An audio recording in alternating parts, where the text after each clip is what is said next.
तीसरे विश्व युद्ध के लिए पुतिन तैयार हो जाएं, नहीं तो बहुत पछताएंगे। पुतिन को पश्चिम से युद्ध से हिचकना नहीं चाहिए। यूक्रेन के युद्ध को लेकर पुतिन के एक बहुत ही खास साथी एलेक्सी जुरायलोव का सवाल है कि क्या जो बात पुतिन खुद नहीं कहना चाहते वो अपने करीबियों से कहलवाकर नेटो में दहशत पैदा करना चाहते हैं। क्या इसे पुतिन की तरफ से अमेरिका और नेटो को सीधी धमकी कहा जाए, क्योंकि जिस व्यक्ति ने ये बात कही है वो पुतिन का बेहद करीबी है। रूस में संसद की रक्षा समिति के उप प्रमुख और सीनियर सांसद एलेक्सी जुरावलोव ने कहा है कि देश के नौजवानों को अगले 3 सालों में विनाशकारी विश्व युद्ध का सामना करने के लिए तैयार रहना चाहिए।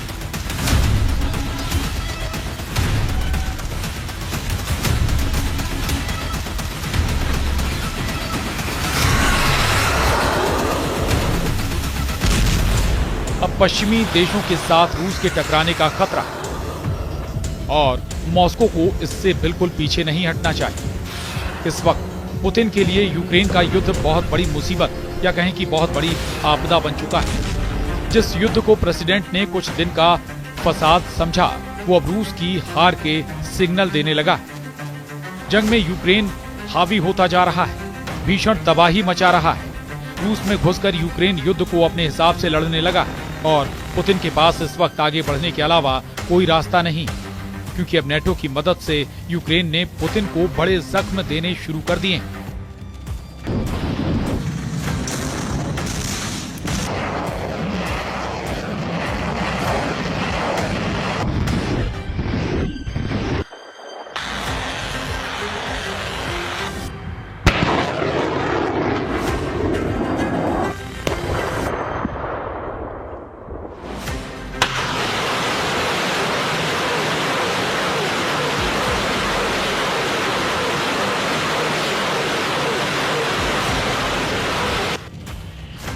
एक ही हमले में रूस का पेंटसर S-1 एंटी एयरक्राफ्ट मिसाइल तबाह हो गया। यूक्रेन ने रूस का OSA एयर डिफेंस सिस्टम के चीथड़े उड़ा दिए। पुतिन का Baahubali S-300 air defence system मटियामेट हो गया। प्रेसिडेंट पुतिन की टेंशन दिन ब दिन बढ़ती जा रही है। जैसे जैसे यूक्रेन रूस की जमीन पर बढ़त बना रहा है, क्रेमलिन का किला थर्राने लगा है। वजह है रूस के हर हथियार की तबाही। यूक्रेन फोर्सेस ने रूस के सभी डिफेंस सिस्टम को कबाड़ बनाना शुरू कर दिया। जिन सिस्टम के दम से रूस अब तक युद्ध में हावी था, उन्हें ही जेलेंस्की आर्मी ने अब टारगेट पर ले लिया। रूस के 5 डिफेंस सिस्टम का शिकार करने के बाद प्रेसिडेंट जेलेंस्की ने कुर्स्क रीजन में वॉर को पूरी तरह पलट दिया है। कुर्स्क की लड़ाई के लंबी खिंचने से रूस को यूक्रेन फ्रंट पर झटका लग रहा है। तो क्या जेलेंस्की को जंग जीतने का हथियार मिल चुका है? आखिर किस हथियार से रूस के सभी बाहुबली कहे जाने वाले डिफेंस सिस्टम के यूक्रेन एक वॉर से परखच्चे उड़ा रहा है? इसकी डिटेल प्रेसिडेंट पुतिन के लिए बेहद जरूरी है, लेकिन पहले वॉर जोन में रूस का रुतबा कैसे मिट्टी में मिलता दिख रहा है, देखिए। रूसी सेना की कुर्स्क में घनघोर पिटाई हो रही है। पुतिन आर्मी अपनी जमीन बचाने के लिए बैकफुट पर पहुंच चुकी है। कुर्स्क ओब्लास्ट में बीते 2 दिन से यूक्रेन हावी। ग्राउंड बैटल में यूक्रेन फोर्स कुर्स्क के साथ सुदजा में भी कई फ्रंट जीत चुकी है। अब यूक्रेन में रूस की सेना की पिटाई शुरू हो चुकी है। सुमी, खार्किव में यूक्रेन के ड्रोन हमलों से रूस के हथियार गोदाम तबाह हो गए हैं। कभी यूक्रेन का हिस्सा रहे क्रीमिया, जिस पर अब रूस का कब्जा है, उस बॉर्डर पर भी रूस की सेना सरेंडर करती दिख रही है।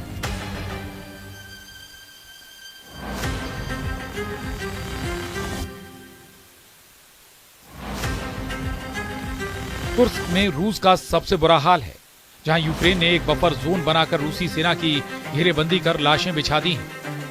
प्रेसिडेंट जेलेंस्की ने दावा किया है कि रूस ने सिर्फ कुर्स्क की लड़ाई में 38,000 से ज्यादा सैनिकों का नुकसान उठाया है।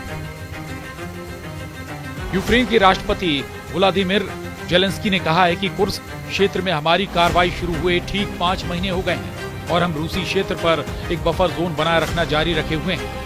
वहां रूसी सैन्य क्षमता को बहुत तेजी से नष्ट कर रहे हैं। कुर्स्क ऑपरेशन की शुरू होने के बाद से दुश्मनों को सिर्फ इस क्षेत्र में ही 38,000 से अधिक सैनिकों का नुकसान उठाना पड़ा, जिसमें लगभग 15,000 तो बहुत बड़ा नुकसान भी शामिल है। यूक्रेन की सेना ने रूस को बड़ा झटका देते हुए अब पुतिन के एयर डिफेंस सिस्टम पर वॉर करने शुरू कर दिए हैं। यूक्रेन की सेना ने रूस के 2 पेंटशायर S-1 एंटी एयरक्राफ्ट मिसाइल और गन सिस्टम, एक OSA एयर डिफेंस सिस्टम और 2 S-300 एयर डिफेंस सिस्टम को एक ही दिन में तबाह कर दिया है। अनुमान है कि रूस को इस झटके से करीब $35 करोड़ का झटका लगा है। इससे पहले यूक्रेन सेना रूस के S-400 एयर डिफेंस सिस्टम को भी तबाह कर चुकी है। यूक्रेन फोर्सेस ने जिस पेंटसर S-1 एंटी एयरक्राफ्ट सिस्टम से रूस ने युद्ध में अब तक बढ़त बना रखी थी, उसे तबाह कर अब जंग का रुख बदल दिया गया है। रूस के जिस लड़ाके को यूक्रेन ने बर्बाद किया, उसे प्रेसिडेंट पुतिन की सुरक्षा में भी तैनात रखा जाता है। पेंटसर S-1 एंटी एयरक्राफ्ट मिसाइल और गन सिस्टम $2 करोड़ की कीमत वाला हथियार है। रूस इस सिस्टम को बेहद संवेदनशील इमारतों, महत्वपूर्ण संस्थानों, राष्ट्रीय मूल की जगहों और व्यक्तियों की हिफाजतों के लिए करता है, जिसका असली नाम SA-22 ग्रेहाउंड है, लेकिन पेंटसर इसका पॉपुलर नाम है।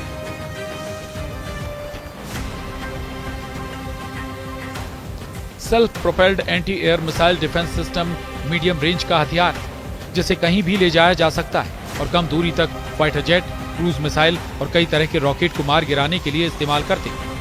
पेंटसर की मदद से दुश्मनों के हमले को आसानी से रोका जा सकता है। रूस ने यूक्रेन युद्ध में पेंटसर सिस्टम को महत्वपूर्ण ठिकानों जैसे कैच ब्रिज की सुरक्षा में भी लगा रखा है। क्राइमिया को रूस से जोड़ने वाले ब्रिज की अहमियत ये डिफेंस सिस्टम की ताकत का अंदाजा लगाया जा सकता है। Ukraine forces Kursk nuclear power plant पर कब्जा करने का मिशन ऑन कर चुकी हैं। यह एटमी सेंटर कुर्स्क में फंसे यूक्रेनी सैनिकों का कवच बन सकता है। जेलेंस्की आर्मी ने प्लांट को कब्जे में लिया तो रूस का युद्ध में बचे रहना मुश्किल हो जाएगा, क्योंकि अगर रूस अपने ही पावर प्लांट पर हमला करता है तो दोहरे नुकसान का खतरा होगा। एक एटमी रेडिएशन का, दूसरा IAEA इसे न्यूक्लियर हमला घोषित कर सकता है। वहीं यूक्रेन की सेना एटमी प्लांट पर पहुंची तो एटमी युद्ध को टालना नामुमकिन हो जाएगा, जिसको लेकर यूक्रेन के राष्ट्रपति व्लादिमीर जेलेंस्की का एक और बयान सामने आया है। उन्होंने कहा कि रूस ने कुर्स्क क्षेत्र में अपनी सबसे महत्वपूर्ण टुकड़ियां तैनात कर दी हैं। उत्तर कोरिया के सैनिक भी वहां मौजूद हैं। महत्वपूर्ण बात यह है कि मौजूदा समय में दुश्मन अपनी सारी ताकत को दूसरी तरफ, विशेष रूप से डोनेत्स्क, सुमी, खार्किव या ज़पोरिज़िया क्षेत्रों में वापस नहीं तैनात कर सकता है। प्रेसिडेंट ट्रंप के शपथ ग्रहण से पहले यूक्रेन की कोशिश रूस में ज्यादा से ज्यादा इलाके पर कब्जा करने की। साथ ही जेलेंस्की रूस में कुर्स्क न्यूक्लियर प्लांट पर यूक्रेन का झंडा फहराना चाहते हैं। जेलेंस्की आर्मी अपने मिशन में कामयाब रही तो ट्रंप के साथ होने वाली डील में यूक्रेन का पलड़ा भारी रहेगा। हालांकि प्रेसिडेंट पुतिन ऐसा कभी नहीं होने देंगे। पुतिन आर्मी कैसा पलटवार करती है, ये देखना अभी बाकी है।